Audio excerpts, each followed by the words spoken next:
Andy Johnson. We are looking at 4 quasi-meaning-based activities to develop sight words, and I'll tell you why they're quasi-meaning-based. Here are the 4 activities that we are going to look at. Fluent readers have lots of sight words, so we want to increase students' sight words, and these are the words that students recognize automatically. They do not have to sound them out. They do not have to use a strategy.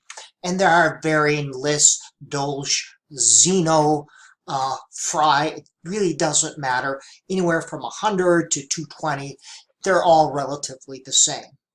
Sight words, a sufficient number of them, increases comprehension and fluency. So you want to attend to them somehow.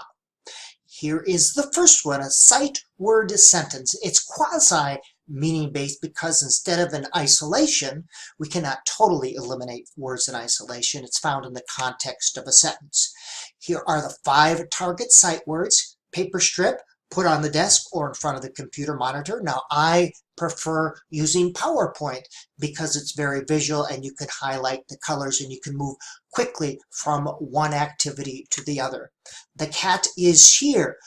They have to point to the word on the sentence strip that they recognize. Some teachers, if they have small groups or large groups, will give them cards and they can hold up the card. I like to keep it simple because you have to keep this activity moving. Yes, and you notice how the sentence comes in and we use color to highlight the sight words. Max has a can of ham. We can read these through together. Do you recognize any sight words? Yes, there you go. All right, and I go anywhere from 3 to 8 target sight words at a time. You can experiment, see what works for you. 5 to no more than 10 sentences at a time, because you want to keep this briskly paced. Remember, we're not teaching anything. We're developing students' ability to recognize sight words. It's all about expanding the neural pathways. And this activity should be 2 to 6 minutes, absolutely no more than 10 minutes in duration. This is all part of a reading practice or reading class. The majority of reading class should be spent reading. All right. Designing your sentences, they can be used to reinforce a target letter sound or pattern. These are all short A. The danger is that it makes it kind of a controlled vocabulary and they can end up sounding stilted. All right. You can take sentences or create them based on books that students are reading, current events, or students' lives. Yes, something that's going on, make that connection, or to reinforce other curriculum areas, science, social studies, whatever. But you design the sentences. Don't rely on some profit-based company to sell you something. You design the sentences. You can do that. All right, sight word with a graph, bringing together math and reading. First of all, you give them a tally sheet with the target sight words 3 to 5. It's a book that they have read and they go through and they look and they put a tally mark for every word that they encounter. And then they create a nice little sight word graph. You can have the title of the book on top.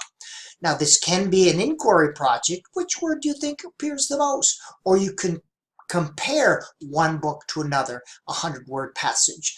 You're limited only by your imagination here. Maze sentences, and this is found in the context of a short A unit again. Pat was blank the car, and they have to figure out which one makes sense there. Yes, we go through this together. You can read through them using scaffolded oral reading. You can have students read them by themselves. You decide. You do not want to frustrate students, so I always try to provide a minimum scaffold necessary. Matt blank mad at Tommy. Yes, and you can see it flying. We move quickly.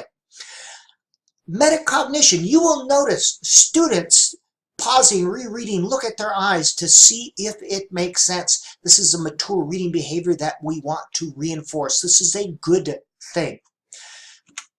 sight words closed with a word box. All right. The nice thing about these cloze and maze activities is, yes, you're reinforcing sight words. Yes, you can reinforce letter patterns, but you're also developing the semantic cueing system because they are using context as well. So this can be a 2 for 3 for, or a 4 for activity, developing a lot of different things. And they look for the sight words, yes, and it flies in.